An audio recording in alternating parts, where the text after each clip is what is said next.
I have to go off on a little bit of a rant here, and I promise this got its purpose. But there's a lot of people that notice like how I act and what I say and what I do, and I think people are shocked and surprised by it a little bit. But I do it all for me, to be honest, as selfish as that sounds. And this is gonna sound a little weird too, but to be completely selfish for the right reasons is one of the most unselfish things that you could possibly do.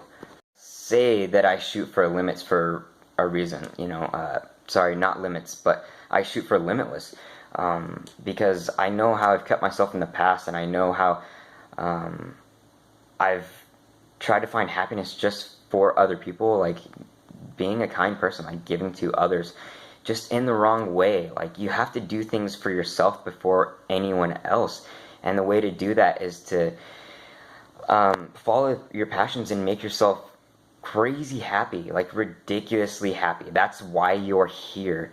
And as ironic as it is, the more selfish you are about making yourself happy, you're actually giving back so much to other people.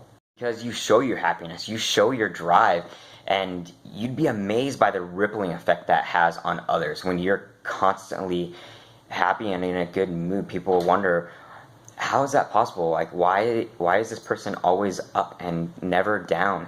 And it's so much of your own mind control.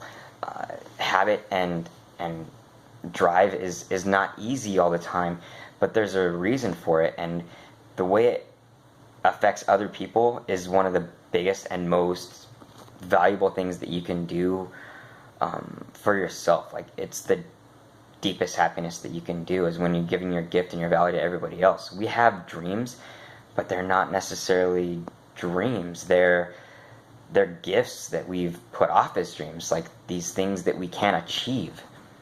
Decide that there's no limit for anything, that you are limitless. That's when you achieve the most out of anything, and you have so much more passion for life, and it changes others. It seriously changes others, and it may not be in the effect that you originally see, but when you see what it does for others, it doesn't get any better than that. Things I've said, and one of the things I kind of stand by now, and you'll have to decide whether this makes sense to you or not, but in my opinion, arrogance is what you're trying to prove to the world. Confidence is what you're trying to prove to yourself. Waiting for things to happen and take control, because you always have had control. You always had control. So take control of everything that you are and watch things change, and watch how you change others.